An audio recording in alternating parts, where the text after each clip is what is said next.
ये केस इसी साल का है, यानी कि 3 जनवरी 2022 का। और इस दिन की सुबह शीला फ्लेचर 911 को कॉल करती है और उन्हें बताती है कि उसकी बेटी अनकॉन्शियस है और कोई भी रिस्पॉन्स नहीं कर रही। पुलिस उनके घर आती है। घर में शीला और उसका हस्बैंड क्ले फ्लेचर भी मौजूद होता है। और पुलिस उस घर में उस दिन जो भी देखती है उसको देखकर वो शॉक्ड और हॉरिफाइड हो जाते हैं। सबसे पहले तो उन्हें एक अजीब सी स्मेल आती है। जैसे ही ऑफिसर्स घर के अंदर एंटर करते हैं, उनके नॉस्ट्रिल्स में एक बहुत बुरी सी सेंट आती है। और ये सिर्फ किसी डेड बॉडी की स्मेल नहीं थी, बल्कि यूरिन की और इंसानी मल की भी स्मेल थी।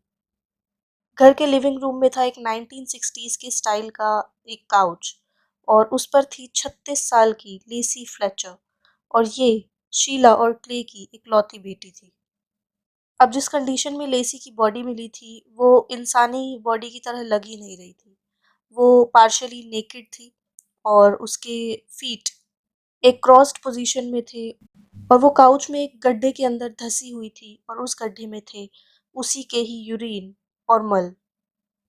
लेसी एक ही जगह पर बैठी हुई थी काफ़ी समय से, और वहीं पर ही अपना वेस्ट भी एक्सक्रीट कर रही थी, जिसकी वजह से सोफे में एक होल हो गया था। और ये साफ पता लग रहा था कि लेसी उस काउच पे से काफ़ी समय से नहीं उठी है। और उसकी बॉडी में काफ़ी ज़ख्म थे, बैक्टीरियल इन्फेक्शंस थे, और बैक्टीरिया उसकी बॉडी को उसकी हड्डियों तक खा चुका था। उसकी हड्डियाँ तक नज़र आ रही थी। उसकी बॉडी उसी के ही बॉडीली फ्लूइड्स में, उसी की ही मल में हर एक इंच तक कवर्ड थी। उसके ब्लॉन्ड हेयर इतने गंदे हो चुके थे कि पता नहीं लग रहा था कि ये उसका नेचुरल कलर है या फिर क्या है, और उसके बालों में बहुत सारे कीड़े मकोड़े घूम रहे थे। ये दृश्य देखने में काफ़ी भयानक था, और ये रियलिटी किसी को लग ही नहीं रही थी।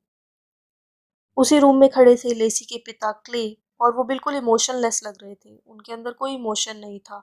और वहीं दूसरी तरफ लेसी की माँ शीला अपने घुटनों पर अपना सर रखकर रो रही थी। पुलिस के द्वारा जो फोटो रिलीज की गई, उसमें पता लग रहा था कि लेसी की बॉडी काउच में धीरे धीरे पिघलती जा रही थी, क्योंकि कई सालों तक उसकी बॉडी को वहां से हटाया ही नहीं गया था। लेसी वहां से हटी ही नहीं थी। और उसके शरीर में से जो भी पसीना निकलता था, या फिर जो वो यूरिन पास करती थी या मल पास करती थी, उसकी वजह से काउच में एक होल हो गया था। और किसी ने भी लेसी को वहां से हटाने की कोशिश ही नहीं की। नाउ ऑफ कोर्स पुलिस के पास बहुत सारे क्वेश्चंस थे लेसी के पेरेंट्स से पूछने के लिए, बट अभी तक उन्हें अरेस्ट नहीं किया गया था। वो जानना चाहते थे कि what the hell had happened to this girl, जिसकी बॉडी इतनी बुरी तरीके से सड़ी हुई उनको मिली। नाउ रिपोर्ट्स के मुताबिक लेसी के पेरेंट्स ने पुलिस को बताया कि उनकी बेटी कुछ समय से ठीक से खा पी नहीं रही थी, इसलिए वो थोड़ी अंडरवेट है। लेकिन ठीक है, ये बात समझ आती है कि तुम्हारी बेटी काफ़ी टाइम से नहीं खा रही थी, लेकिन जो बाकी सब जो कंडीशन उसकी देखने को मिली, उसको वो कैसे क्लियर करने वाले थे? इन्वेस्टिगेटर्स को समझ आ गया था कि ये पूरी स्टोरी नहीं है, इसके पीछे कुछ क्रिमिनल ज़रूर छुपा हुआ है। जिस सुबह लेसी की मृत बॉडी पाई गई, उसी दिन शाम को लेसी पर ऑटोप्सी परफॉर्म की गई, उसका पोस्टमार्टम हुआ, और उसमें पता लगा कि काफ़ी क्रॉनिक नेग्लेक्ट में लेसी को रखा गया था। रिपोर्ट्स में साफ लिखा था कि लगभग एक डेकेड के जितना तो उस पर मेडिकल नेग्लेक्ट हुआ है, यानी कि 10 साल तक उसको एक ही जगह पर बैठे रहने दिया, उसको वहाँ से किसी ने उठाया ही नहीं। यहाँ तक कि उसकी कोविड की रिपोर्ट्स भी पॉजिटिव आई, जिसकी वजह से शायद उसकी डेथ हुई हो।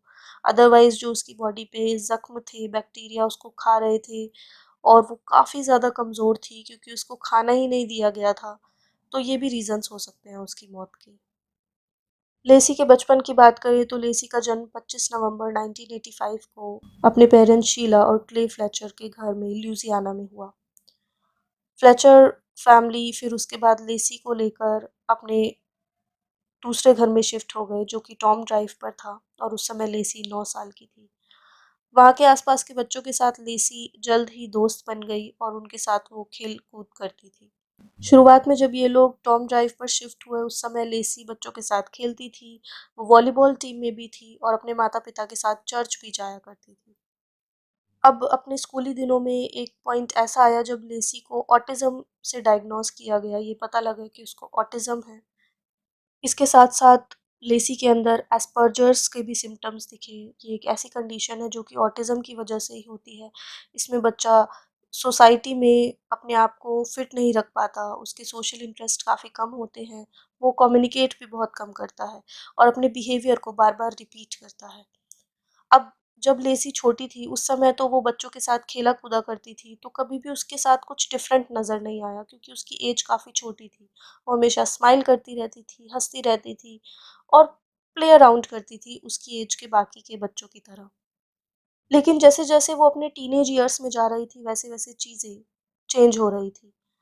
लेसी के ऑटिज़्म के स्ट्रगल बढ़ते जा रहे थे, उसकी सोशल स्किल्स काफ़ी कम होती जा रही थी और वो अपनी एज के बच्चों के साथ ज़्यादा हैंग आउट भी नहीं करती थी। लेसी के एक नेबरहुड फ्रेंड से जब पूछा गया जो कि बचपन में उसकी फ्रेंड थी, उसने बताया कि हम टीनेज ईयर्स में जा रहे थे, हमारे इंटरेस्ट्स अब कपड़ों में, मेकअप में और बॉयज़ में जा रहे थे। मगर स्टिल लेसी को अभी भी डिज़्नी मूवीज़ पसंद थी, उसको अपने से छोटी एज के बच्चों के साथ खेलना-कूदना पसंद था, यानी कि उसके इंटरेस्ट्स ग्रो ही नहीं हो रहे थे उसकी एज के साथ। स्कूल में भी लेसी को अब काफ़ी दिक्कत आ रही थी, उसको सोशल एंग्ज़ायटी बढ़ती जा रही थी और वो जिन फ्रेंड्स के साथ एक पॉइंट पर खेला-कूदा करती थी, अब वो उनके साथ टाइम स्पेंड करना बिल्कुल पसंद नहीं कर रही थी। वो रेगुलरली साइकोलॉजिस्ट के पास भी जाती थी ताकि वो अपने स्ट्रगल्स को ओवरकम कर सके, मगर धीरे-धीरे उसने अपने आप को सारी दुनिया से एक तरीके से अलग कर लिया और उसी समय पर उसके पेरेंट्स ने डिसाइड किया कि वो लेसी को प्राइवेट स्कूल से हटा लेंगे और होम स्कूलिंग उसको प्रोवाइड करेंगे, यानी कि अब वो घर से ही पढ़ाई करेगी। और ये वो टाइम था जब लेसी 9th ग्रेड में थी, 9th क्लास में थी और जो लोग उसको जानते थे, उसके साथ मिलते थे, उसी समय से ही उन लोगों ने लेसी को कम और फिर और कम देखना शुरू कर दिया। ना ही वो अपने माता-पिता के साथ कभी मार्केट जाती हुई दिखाई देती थी, ना ही चर्च जाती हुई दिखाई देती थी। वो बस अपने घर में बंद होकर रह गई थी। इस पूरे केस के बाद जब एक 59 ईयर ओल्ड रॉबर्ट ब्लेड्स नाम के आदमी से बात की गई, जो कि लेसी का नेबर था, उसने बताया कि उसने आखिरी बार लेसी को बाहर तब देखा था जब वो लगभग 21 साल की थी और जैसा कि मैंने आपको बताया लेसी की जब मौत हुई उस समय वो 36 साल की थी। यानी कि ये तो 10 से भी ज़्यादा साल पहले की बात है, जब किसी ने उसको बाहर देखा था। उस नेबर ने बताया कि वो अक्सर उसके माता-पिता को बाहर देखता था और लगभग 10-12 सालों से तो उसने लेसी को बाहर ही नहीं देखा। वो सोचने लगा कि शायद लेसी बाहर चली गई होगी पढ़ने के लिए कॉलेज में या फिर उसकी शादी हो गई होगी। तो एक बार उसने ऐसे ही उसके पिता क्ले से पूछ लिया कि लेसी का क्या हाल-चाल है और वो कहाँ है? तो उसके पिता ने कहा कि वो घर पर ही है और वो बिल्कुल ठीक है और उसके बाद उसके पिता ने वो सब्जेक्ट ही चेंज कर दिया।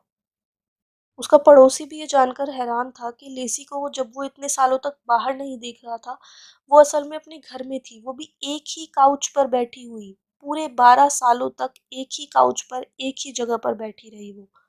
और उन बंद दरवाज़ों के पीछे क्या हो रहा था, ये सिर्फ़ उसके पेरेंट्स को ही पता है कि क्यों कोई मेडिकल हेल्प के लिए वो बाहर नहीं गए, क्यों उन लोगों ने अपनी बेटी की मदद नहीं करनी चाहिए।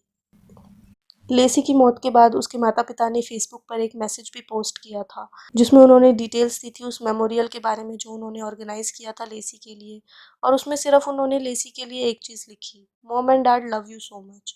उसके अलावा कोई भी हार्टफेल्ट वर्ड्स, कोई भी दिल से की हुई बात वहाँ पर नहीं थी। बहुत ही शॉर्ट सा वो मैसेज था और जिसको देखकर पता लग रहा था कि शायद वो लोग इतने कनेक्टेड नहीं थे अपनी बेटी से और जिसके बाद डाउट्स और ज़्यादा बढ़ रहे थे। अब एथिकली देखने में तो साफ पता लग रहा था कि पेरेंट्स ने कुछ बहुत ज़्यादा मॉन्स्ट्रस इस लड़की के साथ किया था। मगर लॉ में चीज़ें ऐसे नहीं चलती, वहाँ पर कुछ रूल्स होते हैं जो फॉलो करने होते हैं। इसलिए इनिशियली जो पुलिस ये केस हैंडल कर रही थी, वो ज़्यादा कुछ इसमें नहीं करती और वो ज्यूरी के ऊपर छोड़ देती है, ग्रैंड ज्यूरी के ऊपर, जो कि डिस्ट्रिक्ट अटॉर्नी ऑफिस में थी, कि अब वो फाइनली इस केस में क्या करना चाहते हैं और वो डिस्ट्रिक्ट अटॉर्नी यही बोलते हैं कि अगर ये आउटराइट मर्डर होता, देखने से साफ पता लग रहा होता कि किसी ने मर्डर किया है, तो वो इमीडिएटली उन पेरेंट्स को अरेस्ट कर लेते। मगर यहाँ पर ऐसा नहीं था।